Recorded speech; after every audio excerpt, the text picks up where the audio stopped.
Amén. Que el Señor os bendiga. Un día más delante de su presencia, pudiendo adorarle, pudiendo tener un tiempo de compartir su palabra.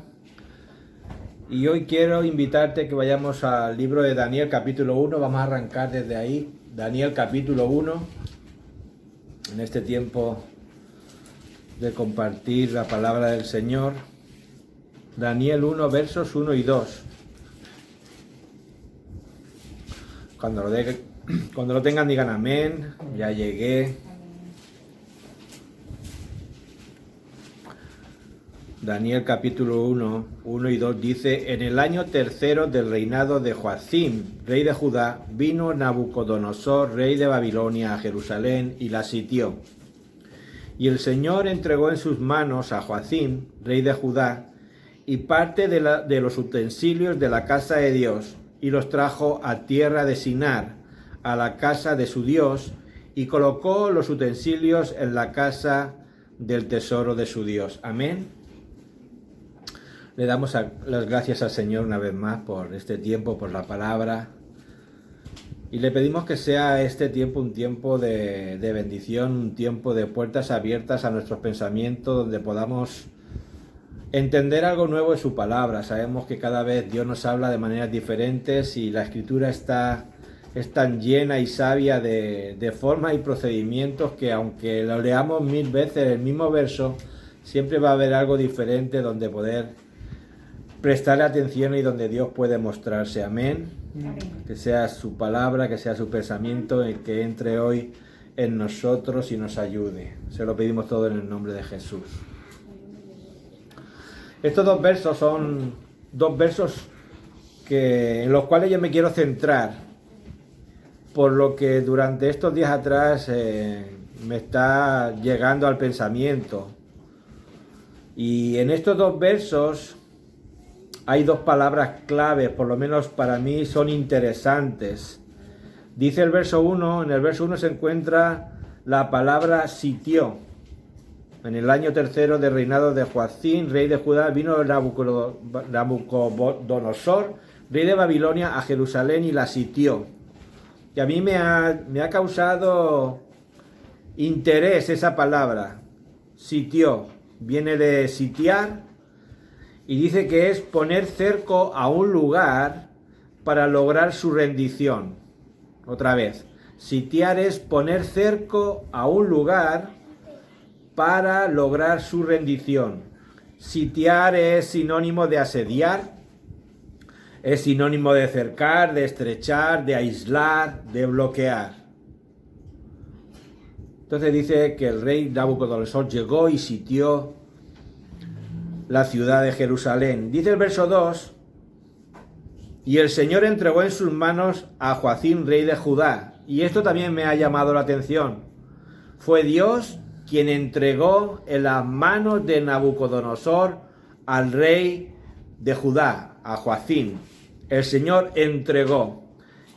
Y el significado de entregó es fácil, es poner una cosa o una persona en poder de alguien o bajo su responsabilidad.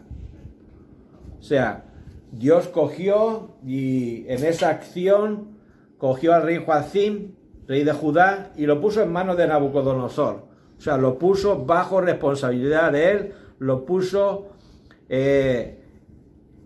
legó toda la autoridad de poder en Nabucodonosor. Todo el poder que tenía Joacim como rey desapareció al sitiar en Nabucodonosor la ciudad y al poner en manos de este rey que venía, era el rey opresor, era el rey que venía a conquistar Jerusalén.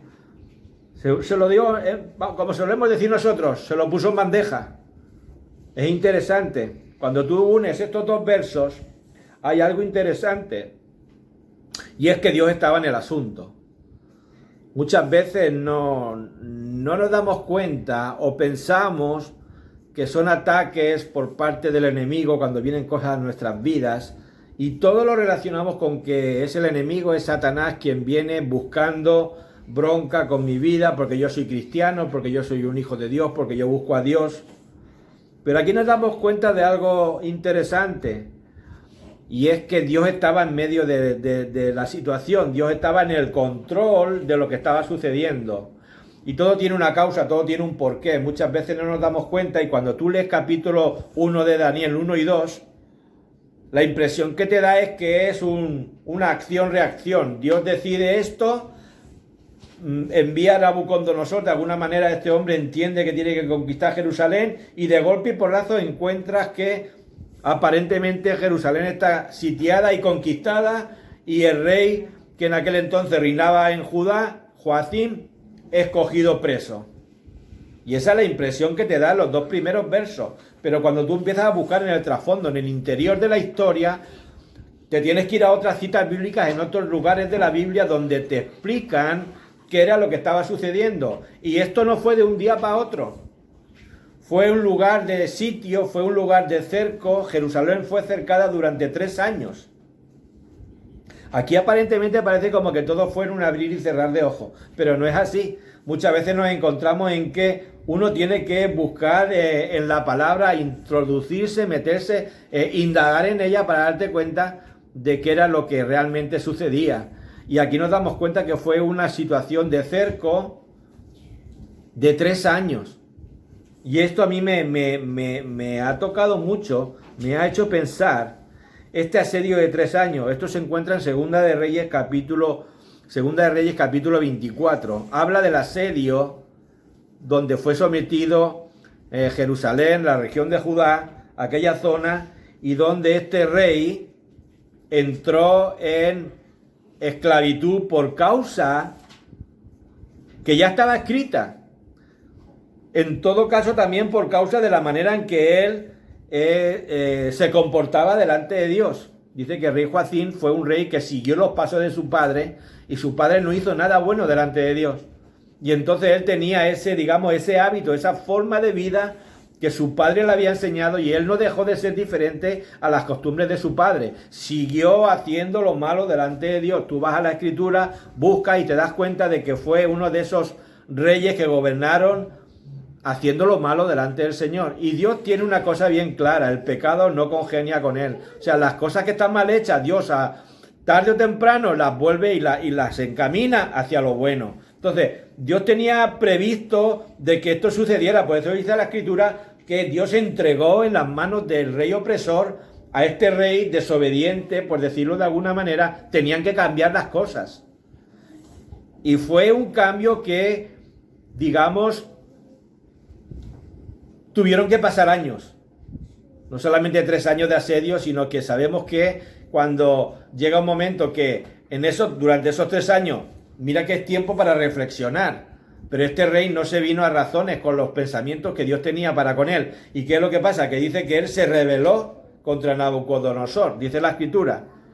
Dice el verso 3 dice, y dijo el rey a Aspenaz, jefe de... Bueno, aquí no está en la historia en Segunda de Crónicas, pero da a entender de que este rey Joacim llega un momento que no se humilla y no reconoce, sino todo lo contrario, se rebela contra Nabucodonosor y aun estando sitiado dice que le pretendió hacer la guerra. No estaba de acuerdo con lo que Nabucodonosor venía a hacer contra Jerusalén.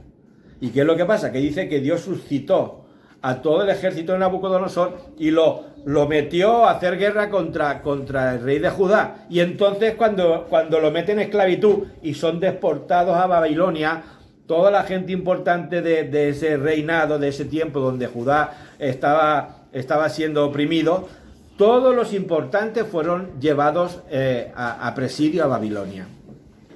Ahí es donde estaban los líderes, donde estaban los jóvenes emprendedores, gente como Daniel y sus amigos. Ahí es donde ellos fueron deportados. Y donde encuentras que en esa lucha, en ese asedio, esa situación, tuvo tiempo para reflexionar este rey. Por lo menos a mi entender. Tuvo tiempo para poder haber dicho, me estoy equivocando, cambio de dirección, cambio de rumbo. Pero él no, él se obcecó en que le tenía que hacer guerra a Nabucodonosor y que él iba a salir victorioso, y fue todo lo contrario. Entonces muchas veces nosotros nos encontramos en situaciones como esta, nos encontramos en situaciones donde pensamos que el maligno es el que nos asedia, donde pensamos que esta situación es una situación donde yo tengo que pelear, porque la palabra dice que mi lucha no es contra carne ni sangre, sino contra huestes de maldad, contra principados. O sea, tú conoces la historia y la lectura y la escritura, y sabes que a veces nos vemos envueltos en luchas que no tienen nada que ver con el enemigo. Es más bien que Dios quiere tratar algo con nosotros para hacernos ver, para hacernos reflexionar, para que procuremos un cambio, porque nos estamos equivocando nosotros mismos. Y esto es lo que en esta cita bíblica yo entiendo. Entonces, recordemos que en el verso 1 Daniel dice, Daniel dice en el verso 1, y va relacionado con el verso 2, que Dios lo permitió. Que se te quede esto en mente durante este tiempo de compartir la palabra. Dios permitió esta situación. Entonces, a veces Dios va a permitir en nuestras vidas situaciones porque quiere ver cambios en nosotros. La mayoría de las veces no entendemos, en medio de una lucha, en medio de una situación, no entendemos cómo Dios actúa, porque Dios no nos muestra todo. Pero Dios quiere ver en nosotros una actitud. Ver en nosotros que estamos pensando, que estamos recapacitando, que estamos intentando ver algo diferente en esa lucha que tenemos, que cuando estamos en lucha a veces nos bloquea de tal manera que no vemos nada. Dice la palabra en Proverbios 3, 11 y 12, y lo dice bien claro: no menosprecies, hijo mío, el castigo de Jehová, ni te fatigue de su corrección, porque Jehová al que ama castiga. Dios te está diciendo que te ama. Dios te está diciendo que eres la niña de sus ojos. Pero Dios dice la palabra que a quien ama castiga o corrige, llámalo como quieras. Pero Dios nos ama tanto que su amor le lleva a corregir errores, a cambiar hábitos. Dios ama a su pueblo sí o sí. Y hay una cosa que tenemos que entender como pueblo de Dios. Él te va a llevar al final que Él quiere. Él te va a llevar al propósito final que es tu vida. ¿Cuánto lo creen? Entonces, cuando vemos la historia de Daniel capítulo 1 y cuando empieza uno a buscar en la escritura y a escudriñar, y lo primero que se me viene a la mente, un asedio de 3 años. Esto es interesante, un asedio de 3 años. Ahora, nosotros sabemos ahora que es un asedio de 3 años, pero piensa por un momento, métete en el pellejo de cualquiera que vivió en aquel entonces. 3 años la ciudad sitiada, 3 años encerrados en un lugar sin poder entrar ni salir. Y esto me chocaba, me chocaba mucho por los tiempos que estamos viviendo ahora. Llevamos 7 meses de pandemia al COVID-19. Y en 7 meses, ¿quién no está hartito de todo lo que está pasando? Estamos súper asqueados, súper saturados en pensamientos. Estamos en ese, que parece que no, pero estamos en un cerco. Estamos sitiados por la pandemia. Y nos está produciendo agobio, nos está produciendo ansia, nos está produciendo 1000 cosas esta situación. Imagínate que esto vaya para largo. Imagínate que esto se tire, como dice aquí, que ellos se tiraron 3 años. ¿Cómo puede vivir una persona 3 años sitiada sin recoger alimento? Porque nadie podía entrar, nadie podía salir. Un asedio trata de eso. Cuando uno está en la guerra, la actitud del que va a invadir algo, la actitud es de cercar. ¿Para qué? Para que todas las cosas que tú tenías facilidad para obtener no las obtengas. Porque ese es el propósito de esa guerra, de esa estrategia, de ese sitio. O sea, te cercan ¿para qué? Para agobiarte. ¿Cuántos y cuántos nos han estado agobiados por todo lo que está pasando? Y no solamente lo que está pasando, sino lo que surge en nuestros pensamientos. Porque no solamente ya es lo que vemos, sino lo que tú le das o de lo que tú y yo nos alimentamos de pensar todo esto, hacia dónde va, qué va a suceder, cómo va a acabar, tendré trabajo, me quedaré sin economía, me quedaré sin... Hay preocupaciones que se van agolpando, pero es que esa es la actitud del enemigo. aprovechándose, en este caso de Nabucodonosor, aprovechándose de que aunque estaba todo en manos de Dios, él no lo sabía. Escúchame, él tenía la seguridad de que él estaba haciendo una labor impresionante, cercando Jerusalén, preparándose para la invasión, haciendo que se debilitara todo aquel que vivía dentro. ¿Por qué? Porque no tenían alimento, no entraba, no salía, se quebró la economía, se quebró todo, las siembras, las cosechas, todo. O sea, estaba debilitando al pueblo. Entonces, eso debe de ir trasladado, esta lectura, este pensamiento, esta reflexión, la tenemos que trasladar al ambiente espiritual en el que vivimos. Entender qué es lo que las circunstancias en nuestra vida a veces vienen y para qué vienen. Porque está claro que Dios no tiene el mismo pensamiento que nosotros, dice la Escritura, y que sus tiempos no son nuestros tiempos. Nosotros vivimos con tiempos limitados, con tiempos, con paréntesis de tiempo, las pruebas que son espacios de tiempo. Pero es que Dios nos puede meter en un espacio de tiempo. Por ejemplo, aquí a Israel lo metió en 70 años de esclavitud. Lo metió en 70 años de esclavitud porque tenía un propósito con el pueblo de Israel en aquel entonces. O sea, eso fue algo que vino por causa de una desobediencia de atrás. Y él tenía claro, ya la palabra habla así en Jeremías, el profeta Jeremías habló sobre esto. Cosas que suceden que nosotros queremos valorarlo desde el punto de vista del tiempo y a lo mejor no es lo más apropiado. Lo que sí que tenemos que tener claro y en cuenta siempre es que Dios no acepta el pecado. Dios no acepta el pecado y cada vez que hay algo en nuestra vida que viene con la intención de que nosotros pequemos, la intención de Dios es meterte en un espacio de tiempo donde nosotros aprendamos a reflexionar, a corregir errores, a ver los errores, porque es importantísimo ver los errores que cometemos y que reflexionemos sobre ellos. ¿Para qué? Para que salgamos, vamos a decir, renovados, cambiados y mejorados. Esta fue la situación de Jerusalén. Jerusalén salió renovada, salió cambiada, pero 70 años después. O sea, aquellos que vivían en los tiempos donde Nabucodonosor invadió Jerusalén, se les tuvo que caer el alma cuando vieron cómo destruyó el templo. Ese precioso y apreciado templo de Salomón, del cual estaban todos súper orgullosos.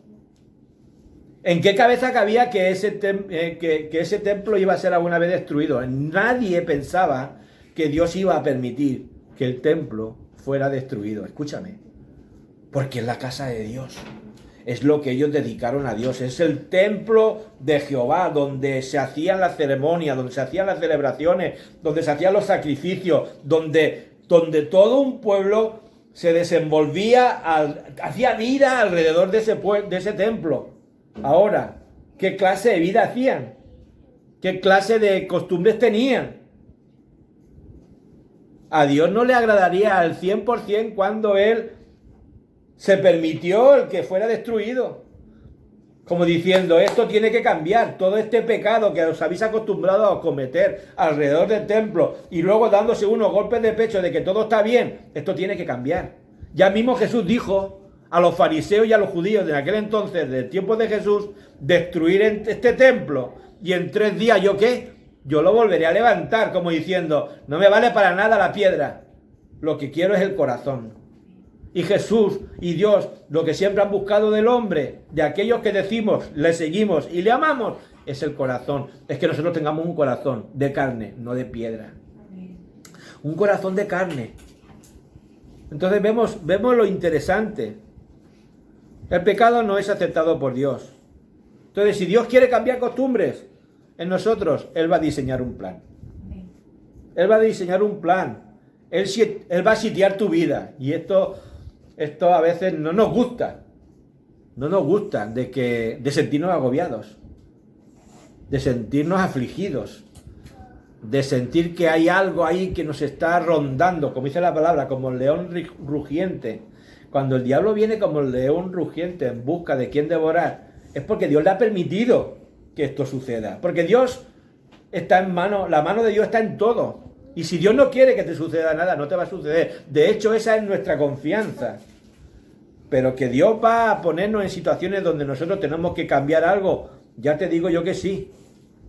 Y mira lo que dice la palabra en Gálatas capítulo 6. Gálatas capítulo 6.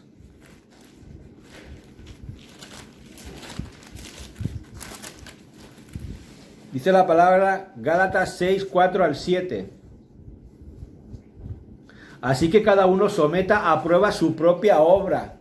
Escúchame bien, esto es interesante que uno lo absorba, se introduzca en este pensamiento. Así que cada uno someta a prueba su propia obra y entonces tendrá motivo de gloriarse solo respecto de sí mismo y no en otro, porque cada uno llevará su propia carga.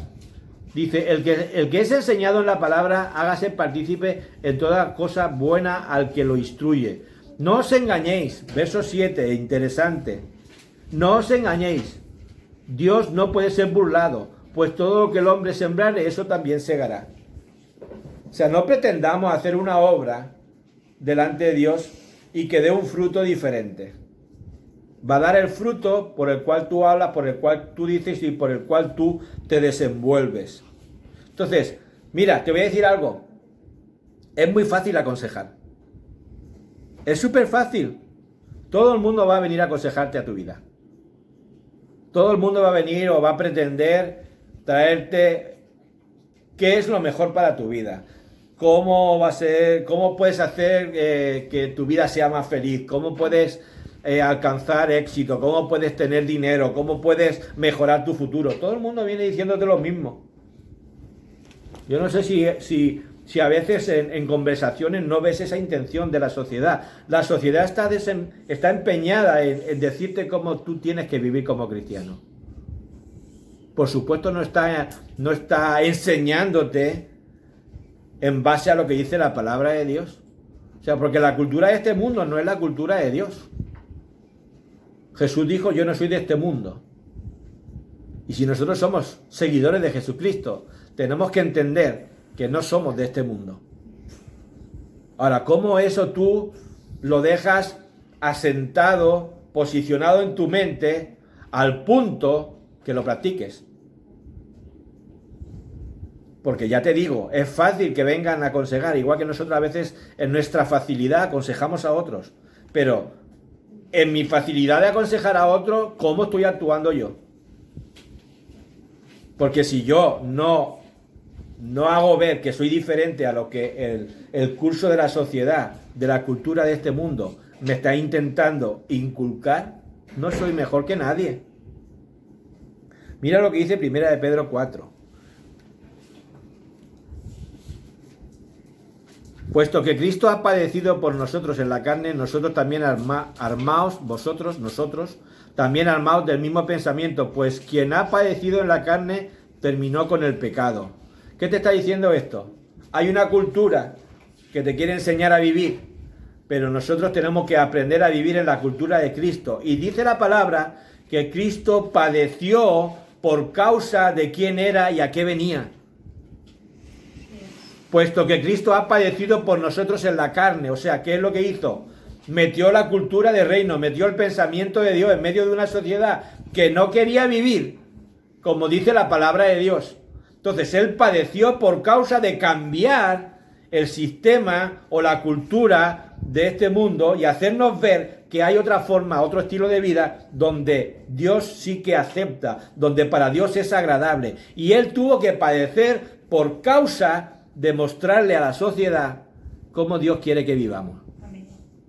Dice, para no vivir el tiempo que resta en la carne, o sea, la palabra, la enseñanza de Pedro nos está diciendo, mira, sé que has vivido en un pasado que a Dios no le agradaba, pero también te digo que lo que te resta desde que estás conociendo la palabra de Dios, lo que te resta de vida, no la vivas en la carne, no la vivas en la forma pasada de vivir, vívela en la forma en que Cristo vivió y padeció. Si Cristo padeció por nosotros, nosotros no podemos ser exentos de ese padecimiento. No podemos o no debemos intentar siempre evitar el que a veces vamos a tener que pasar por momentos que estamos en las manos de Dios, como dice la Escritura que pasó en Daniel, que Nabucodonosor al rey y a Jerusalén lo puso en sus manos, pero Dios estaba en el control. Entonces, nosotros estamos en el control de Dios, pero tenemos que pasar por circunstancias que nos enseñen y nos ayuden a cambiar de actitud. Amén. Para no vivir en la carne, dice la palabra. Dice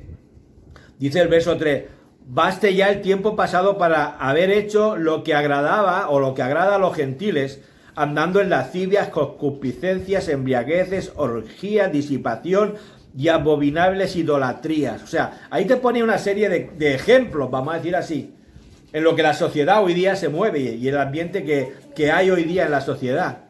Y esto no ha dejado de existir, esto sigue existiendo.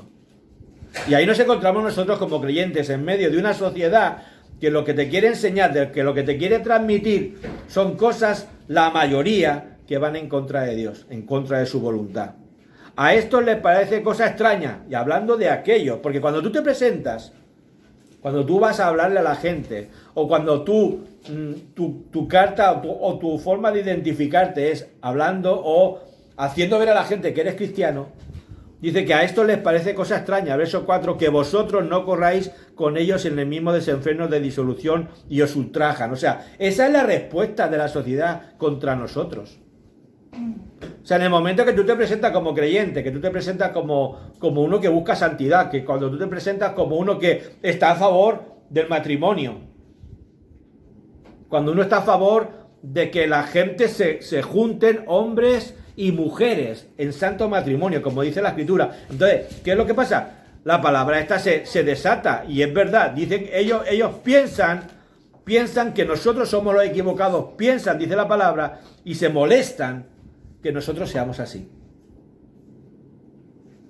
Dice, pero ellos darán cuenta al que está preparado para juzgar a los vivos y a los muertos. Ahí es donde nosotros tenemos que tener la confianza, que nosotros estamos haciendo las cosas bien. Vemos cómo Pedro habla de su experiencia y de su reflexión. Desde el verso 1 del capítulo 4, él tiene claro por quién ha padecido. Él tiene claro que había un Pedro, en aquel entonces Cefas, y luego sale un Pedro, una persona que con un corazón de carne, una persona que es diferente a ese hombre duro y rudo que empezó a conocer a Jesús, pero que hacía las cosas como a él le parecían, aun siguiendo y sirviendo a Jesús. O sea, llega un momento en tu vida y en mi vida donde nosotros tenemos que ir cambiando cosas, donde nosotros tenemos que reflexionar. Tenemos que sacarle partido a nuestra vida como creyentes. Entonces esa es nuestra situación, esa es nuestra actitud, ese es nuestro estado de sitio, porque muchas veces no lo vemos, pero esa es en realidad nuestra situación constante y diaria. Cada día tenemos que confrontarnos primero con nosotros mismos por nuestra manera de pensar. ¿Por qué? Porque el yo está ahí, la forma de ver las cosas están ahí, hay la opción de cómo las ve Dios, pero nosotros tenemos que confrontar nuestras vidas. O sea, dile a que tienes a tu lado, todos los días salgo y batallo. Todos los días salgo y batallo. Pero muchas veces con el primero que tenemos que batallar es con nosotros mismos. Todos los días. Ahora, también te digo una cosa, todos los días tenemos victoria si la queremos, en el nombre de Jesús. Todos los días vamos a encontrar ese refugio en el nombre de Jesús. Todos los días vamos a encontrar esa salvación, esa estabilidad en el nombre de Jesús. Depende de nosotros. El apóstol Pedro sabía de qué estaba hablando. Vivir bajo situaciones de presión. Él amaba a Jesús, pero vivía una situación de presión cuando estaba Jesús a punto de ser crucificado y él alrededor del fuego, calentándose del fuego, la gente venía y decía, tú eres uno de ellos. Eso es una presión, porque lo estaban señalando, tú eres un seguidor de Jesucristo. Cada vez que te sucede algo, que tú quieres hacer algo, ya está ahí el enemigo buscando la manera en sitiar tu forma de pensar en Cristo. ¿Para qué? Para doblegarla. ¿Para qué? Para que pierda fuerza. Acuérdate de Jerusalén, 3 años. Se debilitaba, no tenía fuerza. ¿Por qué? Porque no entraba alimento. Y el enemigo lo que no quiere es que entre alimento espiritual a tu mente, a tu vida, a tu corazón. No es fácil buscar soluciones, pero tenemos que buscar soluciones. Tenemos que buscar soluciones que me ayuden a cambiar. Hacer lo que el mundo hace no nos conviene. Hacer lo que el mundo dice no nos conviene. Es fácil divertirse y es fácil ver la vida desde el punto de vista de lo que el mundo ofrece. Pero va en contra de lo que nosotros creemos. Muchas veces. No te digo todas. No nos pueden tachar de que somos unos tristones, de que no sabemos divertirnos, de que no sabemos gozar de la vida. No. Nosotros nos gozamos de la vida en Cristo. Sabemos sacarle partido a las circunstancias de la vida porque Dios es el que nos ayuda, el que nos bendice, el que nos prospera, el que nos da ese ansia de vivir. Pero la gente eso no lo ve como nosotros, nunca lo va a ver. Para la gente nosotros somos unos tristones, gente que está sometida, gente que está sujeta y que estamos privados de toda libertad. ¡Qué error más grande! Pero es asedio mental. De la misma manera que nosotros el enemigo busca asediarnos de alguna manera en nuestro pensamiento, ellos están asediados de la misma manera. Tienen sus mentes cauterizadas, dice la palabra. Entonces, Dios es consciente de tu vida. Y muchas veces va a permitir que vivas ciertas experiencias. De hecho, las vas a vivir, las vamos a vivir. Pero las experiencias que vivimos deben conducirnos a éxito, deben conducirnos a conocer más a Dios. Deben conducirnos a entender más su palabra, a que cada vez tengamos más claro esa necesidad de santidad. O sea, eso es a lo que nos tiene que conducir. Entonces, cuando Daniel y sus amigos fueron cautivos a Babilonia, ¿qué es lo que se encuentran?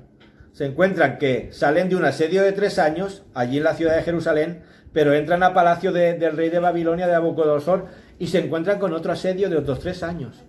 ¿Por qué? Porque Nabucodonosor había encargado a su eunuco, jefe de cocina, el que estaba encargado de la mayordomía de allí, le encargó que preparara a jóvenes, líderes, nobles de la nobleza judía, los introdujera en el templo y les enseñaran toda la conducta, la tradición, la cultura de los caldeos, todas las costumbres de Babilonia. O sea, ¿qué quería hacer Nabucodonosor? Quería someter a los líderes para que estos líderes acostumbraran al resto del pueblo judío ya allí cautivo a comportarse y a hacer la vida que se hacía en Babilonia. O sea, esto es chocante. O sea, salían de 3 años de asedio y se encuentran con otros 3 años, porque le dio un tope de tiempo. Nabucodonosor le dijo a su eunuco, a su siervo: me los preparas en 3 años, yo quiero ver cambios en esta gente. Le vas a dar que coman de lo que yo como en el palacio, le vas a dar que beban de lo que yo bebo en el palacio. Cuando estas cosas llegan a oídos de Daniel, dice la escritura que Daniel se propuso, capítulo 1, verso 3, que Daniel se propuso en su corazón agradar a Dios. Aleluya. Y esto es muy interesante. Es muy interesante porque nada nos va a salir bien si nosotros no nos ponemos en nuestro corazón a agradar a Dios. Así es. O sea, nada nos va a salir bien. O sea, vamos a ir de tiempo de prueba en tiempo de prueba, de tiempo de sitio en tiempo de sitio, de donde Dios va a mover la cabeza y va a decir: seguimos con las mismas cosas, te voy a meter en un tiempo de prueba otra vez. ¿Por qué? Porque te amo, porque te corrijo y porque quiero que llegues al propósito final de tu vida, como yo pienso que vas a llegar al lugar eterno donde estarás junto a mí, pero te tengo que meter por circunstancias para que entiendas y reflexiones. Y a veces nos encontramos en ese enramado, en esa caminata larga por un desierto que nosotros mismos proporcionamos la facilidad a Dios porque no estamos dispuestos ni en el pensamiento de hacer su voluntad. Porque creemos que la manera en que servimos a Dios es la apropiada. Estoy convencido, estoy seguro. ¿Qué le pasó a Pedro con Jesús en el huerto? En ese momento de euforia de seguir a Jesús, él va y le corta la oreja al siervo, al mayordomo, al siervo del sacerdote. Le corta la oreja, ¿por qué? Porque estaba haciéndolo en el nombre de Jesús, por defender a Jesús. O sea, ¿cuántas y cuántas cosas hacemos en el nombre de Jesús, creyendo que estamos defendiéndolo?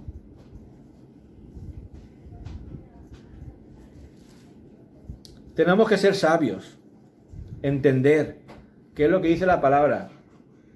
Cuando llega un momento donde Daniel ve la situación, él se propone en su corazón, dice la escritura, agradar a Dios.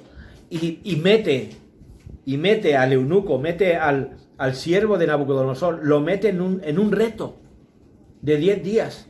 Lo convenció. Le dijo, solo te pido una cosa, que permitas en 10 días que yo, Daniel, y mis 3 amigos no participemos de los alimentos y de la bebida que tú nos traes, con muy buen agrado, de parte del rey, como tú lo quieras ver, con mucho cariño. Él sabía que en aquel entonces eso se sacrificaba a los ídolos, y él no quería contaminarse. Era una costumbre que en aquel entonces era así.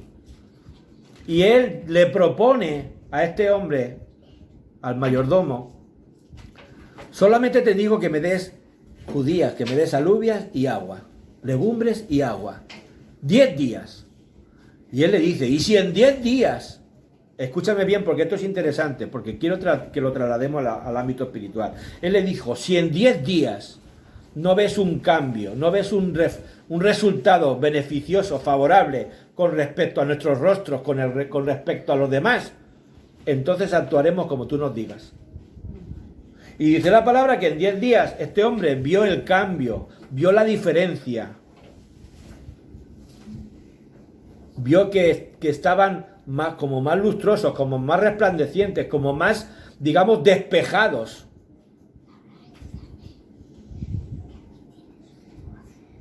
Y esto me ha chocado, porque como te digo, cuando lo queremos trasladar al ámbito espiritual, debemos entender de qué nos estamos alimentando. ¿Qué es lo que estamos comiendo espiritualmente?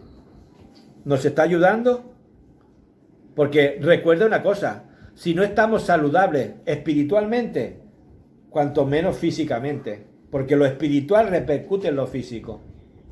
O sea, nosotros tenemos que entender que de la misma manera que Daniel buscó una estrategia delante de este hombre y él se propuso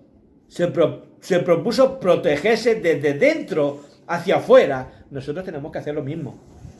Protégete en lo espiritual y se va a ver reflejado en lo secular, en lo carnal, hacia afuera. Pero tú protégete en lo espiritual. Mira de qué te estás alimentando. Miremos de qué es lo que estamos comiendo a diario. ¿Estamos comiendo lo que nos ofrece el mundo? ¿O estamos comiendo lo que nos dice la palabra de Dios, lo que nos ofrece la palabra de Dios? Entonces a veces nos vamos a sentir sitiados, nos vamos a sentir cercados.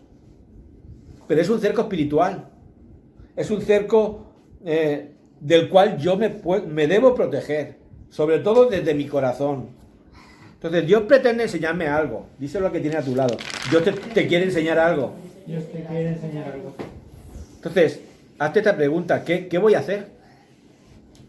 ¿Me voy a meter en retos o no? Porque te tienes que retar a ti mismo. Dios quiere cambio en tu vida, en cosas que aún no tienes claro cómo las tienes que hacer, pero quiere que empieces a hacer algo, meterte en un reto. Dice que Daniel retó a este hombre, a Melsar, el jefe de los eunucos. Lo metió en un reto.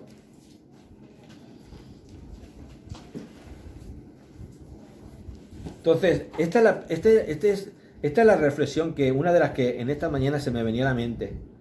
En estos meses, en estos 7 meses de COVID-19 que llevamos vividos, ¿qué te ha hecho esta situación? ¿Qué te ha hecho este confinamiento?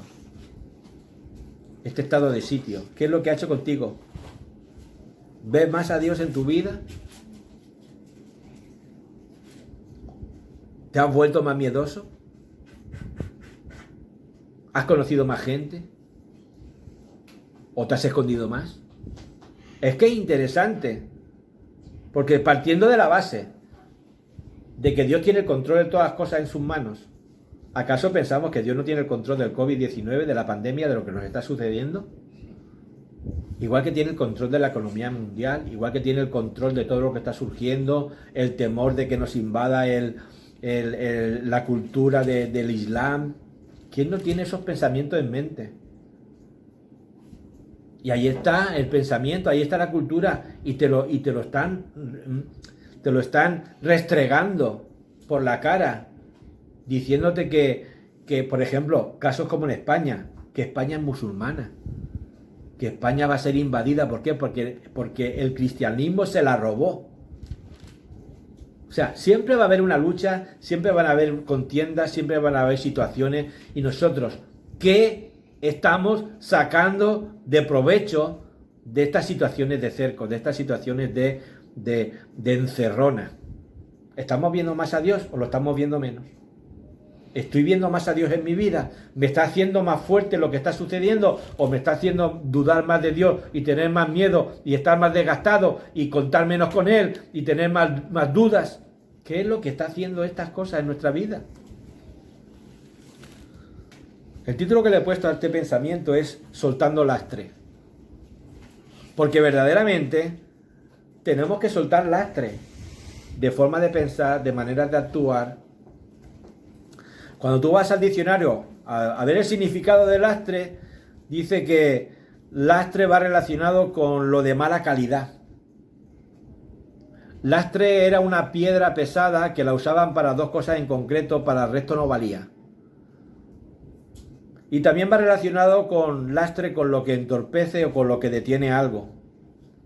Antiguamente, cuando los barcos no tenían motor, cuando era solamente iban arrastrados por viento y se usaban las velas, muchas veces metían lastre, metían peso en las bodegas del barco para que tuviera más estabilidad a la hora de cuando se movía por causa de las mareas, del mal tiempo. Entonces se estabilizaba más el barco.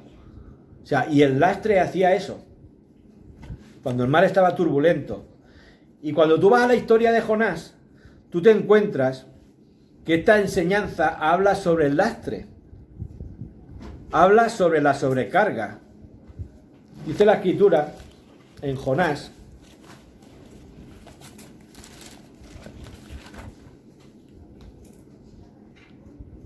todos conocemos la historia de Jonás.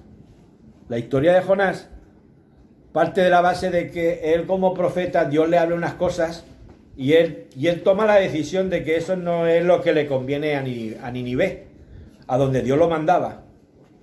Dios lo mandaba a predicar, lo mandaba a evangelizar aquella grande ciudad, y él, en su forma de interpretar las cosas de Dios, él dice, el pueblo de Nínive no tiene el derecho de recibir el arrepentimiento y el perdón de todo el pecado que tiene, porque aquella gente es tremendamente mala. Y ahí te encuentras a Jonás yendo en contra por completo de la voluntad de Dios, y él pensando que estaba haciendo la voluntad de Dios. ¿Cómo te comes eso? Entonces, ¿Dios qué hace? Dios le mete en una encerrona, le hace un estado de sitio. Entonces, Jonás no quería obedecer a Dios. Jonás decide huir. Bien, se engañó a sí mismo. Se esclavizó mentalmente, se esclavizó él mismo. En un pensamiento que era erróneo completamente, aun pensando él que estaba haciendo la voluntad de Dios. Y entonces, ¿qué haces? Se mete en un barco. Y esto es interesante. Dice que se levantó para huir de la presencia de Jehová.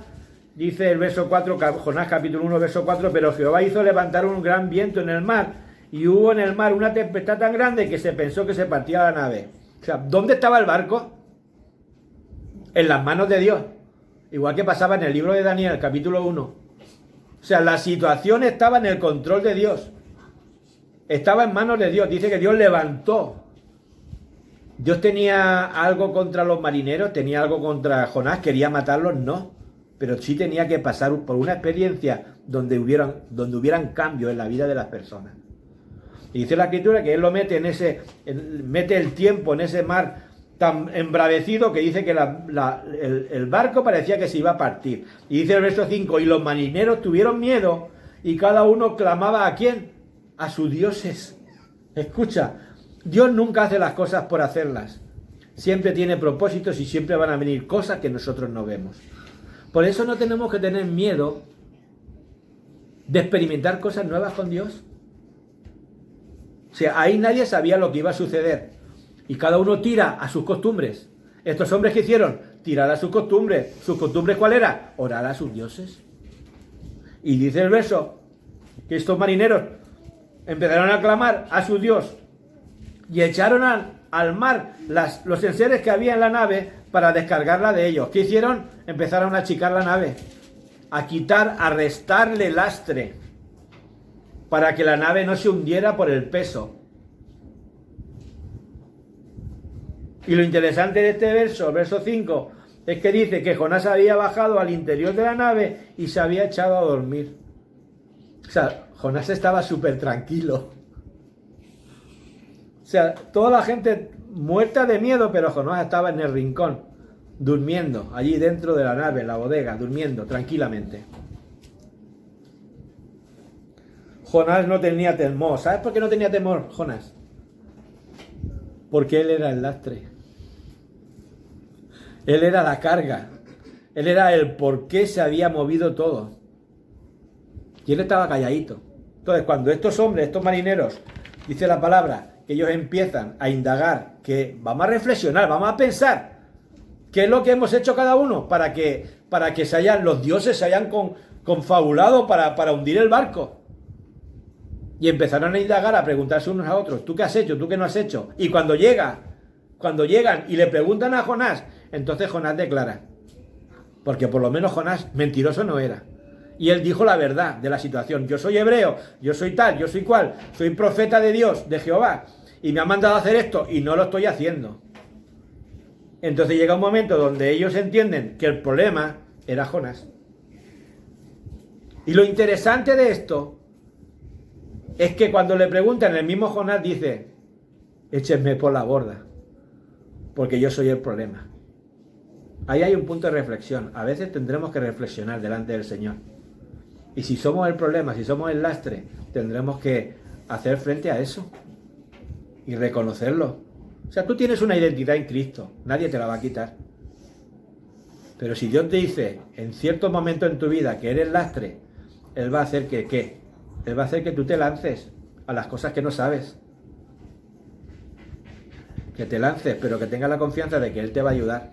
Pero Él quiere ver en nosotros la actitud de cambio. ¿Cuánto estamos de acuerdo? Bien. Entonces los marineros le preguntaron a Jonás y Jonás se humilló. Y eso es lo importante, que Jonás entendió que estaba equivocado.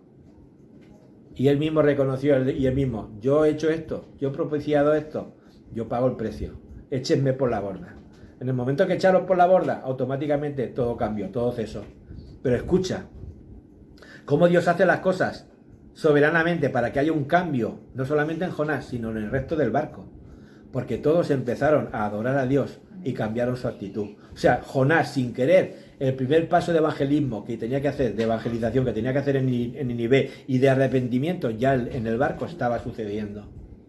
O sea, a veces no pensamos, no sabemos cómo Dios va a actuar, pero Él quiere que nos lancemos a lo invisible, porque en eso tenemos que confiar.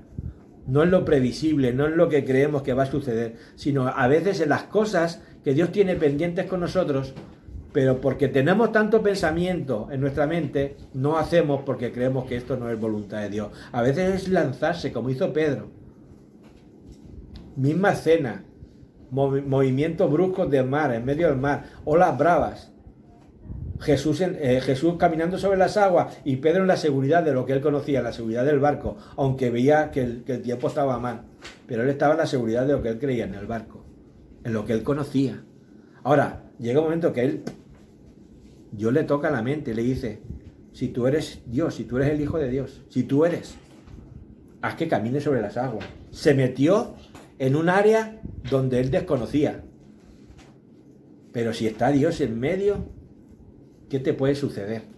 O sea, esa tiene que ser nuestra confianza. Termino con esta reflexión. Lo que comenzó con una aparente situación de cerco contra Jerusalén, terminó con un levantamiento de la ciudad, terminó con un resurgir. Y a veces nos fijamos más en el tiempo, porque esta es la realidad muchas veces en nuestra vida, a veces nos fijamos más en el tiempo que en qué ha sucedido durante ese tiempo. Cuando tú miras atrás, ¿en qué te fijas? En lo que no has hecho. En las cosas que se han perdido, en lo que podía haber hecho. No, has hecho lo que estaba en tu vida hacer. Entonces no nos fijemos en lo que no hemos conseguido. Vamos a fijarnos sobre todo en lo que podemos conseguir en el nombre de Jesús. En lo que podemos conseguir. Cuando Jonás cambió su pensamiento, todo cambió. Y hasta la vida de esas personas cambiaron. Amén. Eso es lo importante. Que no te importe el cerco, por decirlo de alguna manera, porque esto es lo que quiero que se nos quede en la mente a la hora de soltar lastres. Que no nos importe el cerco, más bien que nos importe en manos de quién estamos. Aleluya. En manos de quién estamos. Estamos en las manos de Dios. Y Dios nos va a permitir que un pelo de nuestro cabello caiga sin su consentimiento. Aleluya. Ahora, Él tiene claro que si hay algo que tiene que cambiar en tu vida, Él te va a acercar, te va a sitiar para que tú reflexiones y cambies, pidas perdón lo que tengas que pedir y salgas renovado, como dice la palabra, salgas con un nuevo pensamiento, con una frescura espiritual que te ayude a seguir caminando hacia adelante. Amén. Que el Señor os bendiga. Este es el pensamiento de esta mañana. Acuérdate, practícalo, empieza, acostúmbrate a soltar lastre de las cosas que Dios no quiere aún o no deben de estar ya en nuestras vidas. Amén. Que el Señor os bendiga. En el nombre de Jesús cerramos este tiempo. Amén. Amén.